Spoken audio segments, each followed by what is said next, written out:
Así las cosas. En palabra de... 8 de la mañana con 2 minutos ya en la capital del estado de Zacatecas en W Radio. Le hemos venido dando y con mucha intensidad hemos venido dándole seguimiento ya de meses, semanas, a todo este gran tema y con diversos actores de la famosa reforma o el plan B de la reforma electoral que ya fue aprobado, pues prácticamente en estos 6 puntos fundamentales, que 2 de ellos se retrasaron, recordará usted, en el Senado de la República. Ahora ya el Senado lo aprueba, lo manda de regreso a la Cámara de Diputados y estamos ante esta eventual aprobación que ya significó pues en un primer momento decisiones contundentes, donde vinieron ya renuncias por parte de personal del Instituto Nacional Electoral. Tuvo que salir el secretario ejecutivo, Edmundo Jacobo, entre muchas otras, pero bueno, hay leyes que están aprobadas, que se van a ir modificando en los siguientes días y que por supuesto van a entrar en vigor, digámoslo de esta manera, que va a permitir la transformación justamente de lo que es el INE. ¿Qué es? ¿A dónde va y qué pretende la reforma electoral? Pues platicamos esta mañana con el vocal ejecutivo del Instituto Federal Electoral en Zacatecas, el abogado Matías Chiquito Díaz de León, a quien agradecemos como siempre esta posibilidad y esta voluntad de poder platicar con nuestro auditorio y entender de qué se trata esta reforma, este plan B, y qué va a pasar con el INE. Matías, con el gusto de saludarte. Gracias, Mario. Muy buenos días, Ivette. Buenos días, auditorio. Siempre un gusto compartir el espacio. Pues estamos ya en la ruta del cumplimiento a las disposiciones legales, a las reformas que fueron publicadas el pasado 2 de marzo. El llamado Plan B fue ya publicado. Son 6 leyes realmente las que se publican. Bueno, en realidad dos se habían publicado el 27 de diciembre. La ley de comunicación, que amplía la posibilidad de la propaganda gubernamental en los procesos electorales, es decir, le abre las puertas a los servidores públicos para estar en contienda. La ley de responsabilidades administrativas, que paradójicamente sí sanciona a quien hace propaganda gubernamental fuera de los tiempos legales. Y 4 leyes que habían quedado en el tintero, como bien dices, Mario, en el Senado.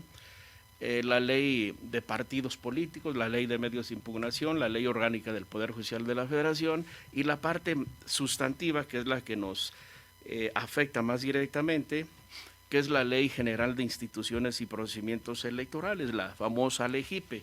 Pero bueno, lo que les diré ahora es que el tiempo del debate ya pasó, las leyes ya están aprobadas, el INE es un órgano técnico de legalidad, y el INE está llamado solo a cumplir la ley. Y estas leyes que se han publicado, pues se les dará cabal y puntual aplicación. La parte que nos lleva más tiempo de revisar para su aplicación son modificaciones que sufre la ley, específicamente el artículo 33 de la LEGIPE, refiere cuál y cómo debe ser la estructura del INE a nivel nacional y desconcentrado. La LEGIPE originaria establecía que la estructura del INE serían 32 juntas locales, una en cada entidad del país, y 300 juntas distritales ejecutivas, una en cada distrito electoral del país. Cada una de estas juntas distritales y locales se integraba con 5 funcionarios, 5 miembros del Servicio Profesional Electoral, con una función específica, una función operativa específica hacia el proceso electoral. Esta estructura del INE desaparece. En lugar de juntas locales habrá un órgano local, lo llama la ley ahora, un órgano local integrado por 3 funcionarios, y en lugar de las 300 juntas distritales habrá oficinas auxiliares. Oficinas auxiliares que tendrán solamente un funcionario. Entonces creo que la parte más compleja es la eliminación de las 300 juntas distritales, porque estos órganos colegiados eran pues básicamente la responsabilidad operativa de una elección estaba en las juntas distritales Una junta distrital, por decirles algunas responsabilidades, tenía a su cargo no solamente los módulos de atención, la gerencial y el padrón electoral, sino que tenía a su cargo la integración de mesas directivas de casilla, la capacitación electoral, la ubicación de las mesas, el equipamiento de las mesas directivas de casilla, la administración de la documentación electoral, las boletas, contar, sellar boletas, entregar la documentación a las presidencias de casilla, recuperar los expedientes de la elección el día de la jornada, preparar los cómputos, desarrollar los cómputos distritales y entregar las constancias de mayoría a quien resulten ganadores. O sea, realmente esa parte operativa del INE sí resulta afectada, pero bueno, lo hemos dicho públicamente y lo comentamos hoy Mario y Beta Auditorio, hay una afectación a la estructura del INE, a la estructura del servicio, pero he de decirles que el servicio profesional electoral no está a merced de la ley ordinaria, no está a merced del legislador. El INE tiene atribuciones constitucionales directamente desde la Constitución. El INE tiene atribuciones para organizar y darle funcionalidad al servicio profesional electoral. Entonces el INE puede cumplir este mandato constitucional de dotar al proceso electoral de personal calificado. Luego entonces la ruta que se traza o que nos ha dado la propia reforma, el Plan B, es una ruta que seguiremos, una ruta bien trazada de aquel mes de agosto para reestructurar al Instituto Nacional Electoral. De entrada ya se instaló un comité técnico para la implementación de la reforma. Durante el mes de marzo haremos una planificación de la implementación de la reforma en marzo y abril. En el mes de mayo estaremos emitiendo lineamientos para la reestructuración del INE. Junio habrá una evaluación del personal de las juntas locales y distritales para definir quién de los funcionarios se queda en los cargos que estén o que sean ocupables. En julio habrá un nuevo estatuto del Servicio Profesional Electoral y un nuevo catálogo de cargos y puestos, y en agosto entrarán en funciones los nuevos órganos electorales. Habrá también el Plan B mandata al INE a actualizar los tabuladores de sueldos y salarios, y le señala al INE que tome como referencia los tabuladores de la Administración Pública Federal. Y aquí hago una reflexión simple.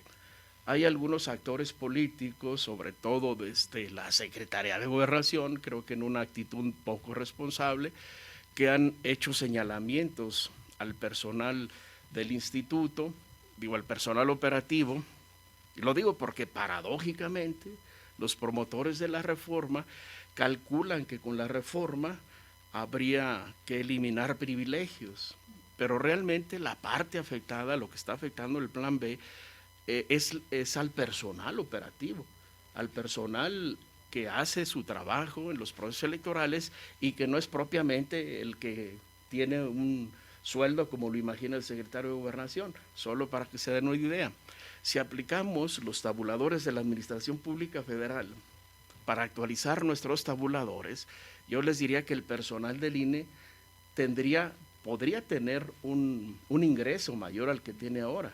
O sea, realmente los tabuladores del INE no están más allá de los tabuladores de la Administración Pública Federal, y es parte de lo que estaremos haciendo. En el caso de Zacatecas, ¿cuántas personas podrían verse afectadas? Porque a veces cuando decimos, no, pues son 300 juntas distritales en el país, pues como que de pronto la cifra se nos pierde, pero ya aterrizándolo en Zacatecas, ¿cuántas personas podrían ser despedidas y qué va a pasar con esas personas?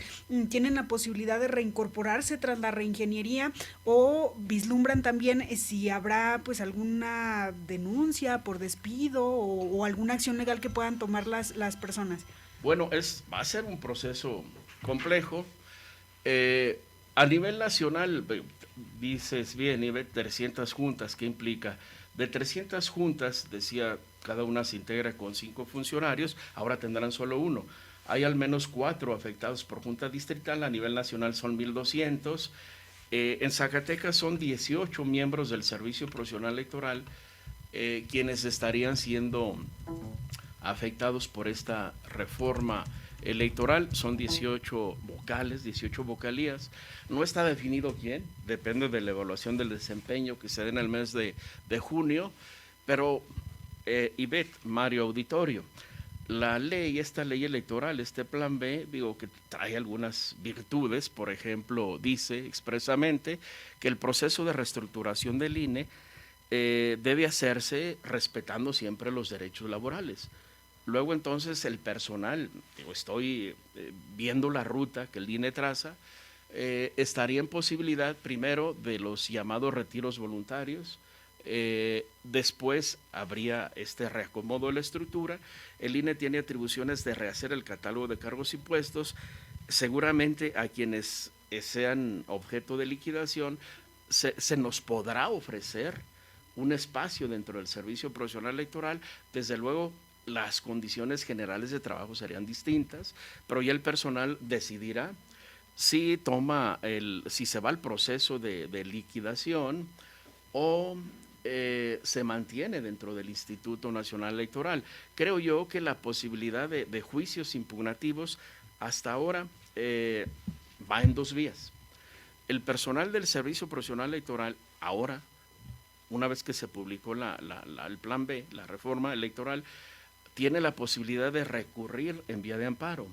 Creo yo que a nivel nacional ha habido todo un oleaje que pretenden ir al amparo. Creo yo que el amparo no nos favorece.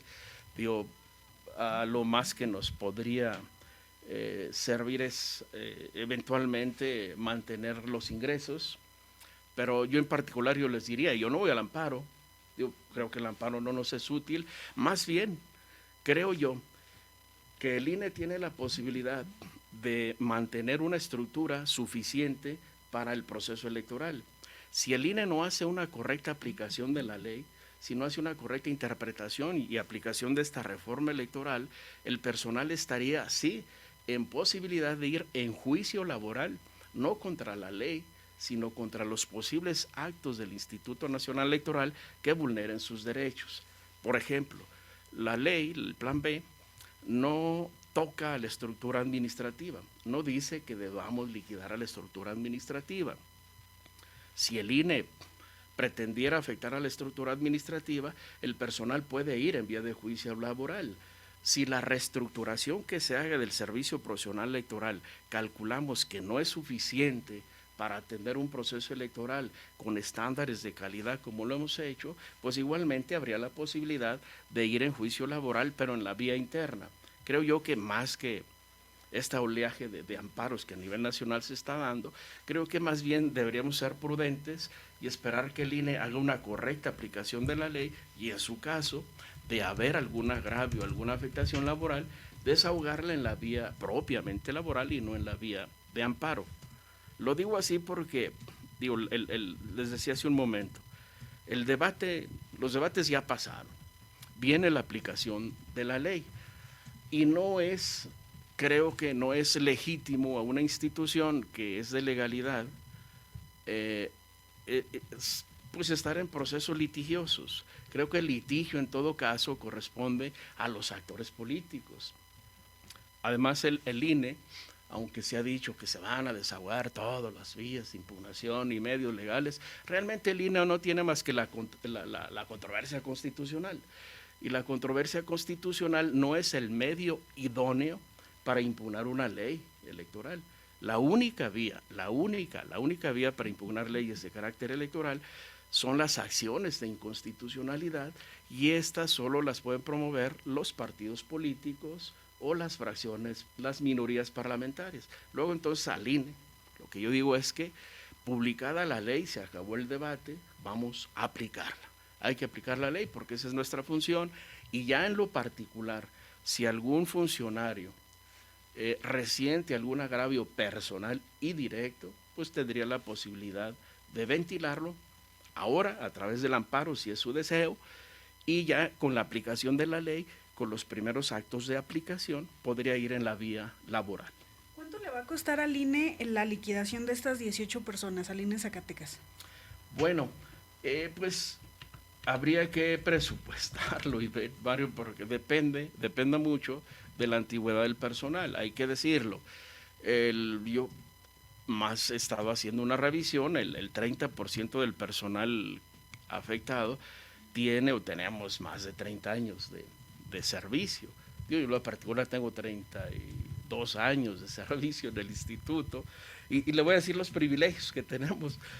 A 30 años, 32 años de servicio, si yo quisiera liquidarme, mi pensión no pasaría de 18,000 pesos al mes.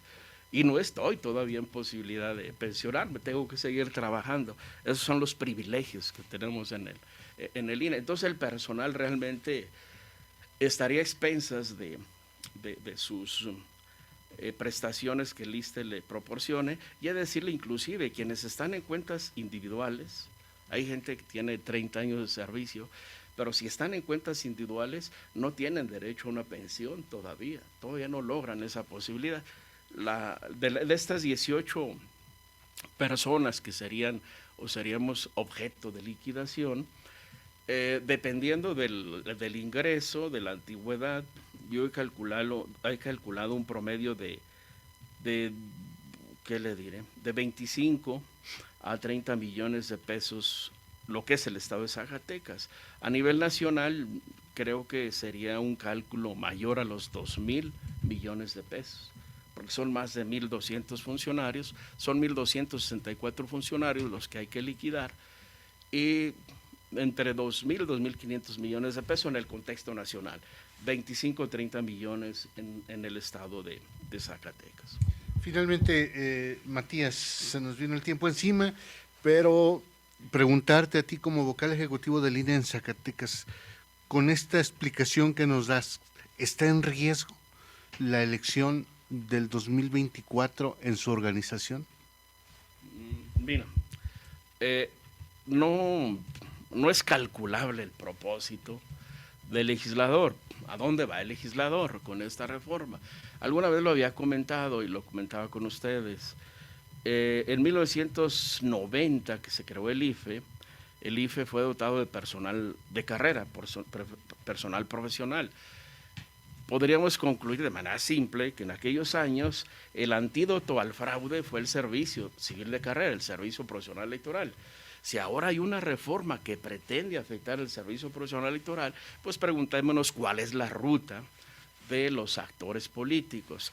Pero bueno, creo que el INE es un órgano autónomo del Estado mexicano, y siendo autónomo, siendo un órgano constitucional autónomo, sus determinaciones no dependen solo de lo que el legislador determine, sino de lo que la Constitución le da como responsabilidad y como atribución. Y ahora yo les diría con toda objetividad y responsabilidad que aún de esta reforma el INE tiene atribuciones constitucionales suficientes para definir una estructura del servicio civil de carrera, una estructura suficiente, eficiente para enfrentar el proceso electoral 2023-2024.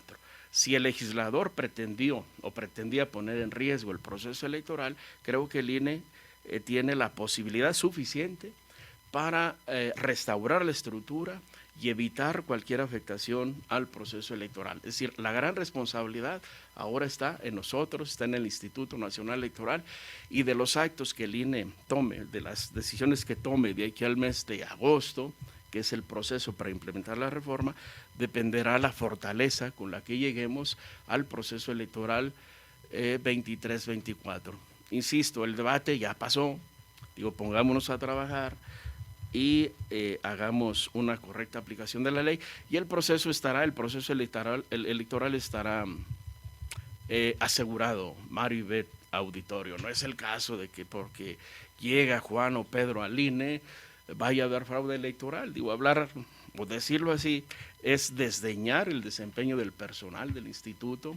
El INE no es el Consejo General, el INE es una estructura desconcentrada en las 32 entidades que se ha formado durante más de 30 años de servicio, de experiencia y de una visión genuina en lo que ha de ser la imparcialidad para los procesos electorales. Y yo les digo ahora, y habrá tiempo que me lo reclamen si no lo cumplo, estamos en posibilidad de enfrentar el proceso electoral con los estándares de calidad, imparcialidad, certeza, seguridad, como lo hemos hecho. Si en el arranque del proceso o en el desarrollo del mismo hubiera indicadores que nos lleven a concluir que los controles del proceso electoral se han perdido y que hay riesgo de la integridad del resultado, lo diríamos públicamente. Si no estamos en posibilidades de tener controles suficientes al proceso electoral, lo diremos públicamente y desde mi punto de vista y de manera responsable, yo lo tendría que decir públicamente, cerrar e irnos. O sea, no podemos simular que hacemos elecciones y no podemos solo legitimar las decisiones que los actores políticos tomen. Tendríamos que hacer que la voluntad ciudadana se respete. Esa es nuestra responsabilidad y si no podemos hacerlo, lo anunciaremos públicamente, cerramos y nos vamos. Complicado el tema. Pues muchísimas gracias por haber estado con nosotros esta mañana. Muy buenos días y pues seguiremos pendientes de lo que suceda, porque yo lo veo muy tranquilo. Pues, Ivette, Mario, auditorio, pues realmente la reforma ya está.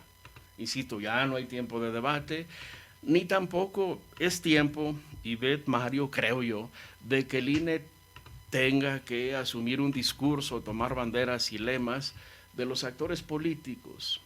Creo yo que el INE se debe mantener en su centro de gravitación, porque en torno al INE orbita el sistema político, en torno al INE orbitan los actores políticos, y hay actores políticos que tienen interés ideológico político, que están en la procesión con un discurso, con una bandera, con logos que el INE no puede compartir, desde luego que no.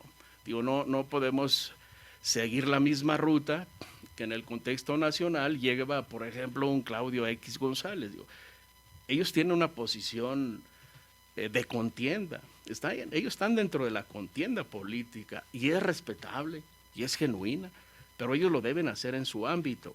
El INE se debe mantener en su eje, en su centro, porque en torno, insisto, en torno al INE gravitan esos actores políticos.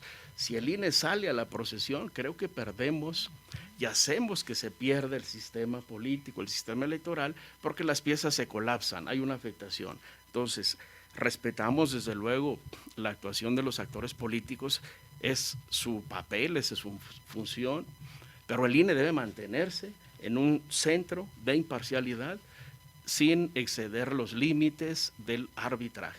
Y esa debe ser nuestra función y en esa nos mantendremos, en un ámbito de respeto y de colaboración institucional con los actores políticos. Respeto y colaboración dentro del marco institucional. Eso es lo que haremos.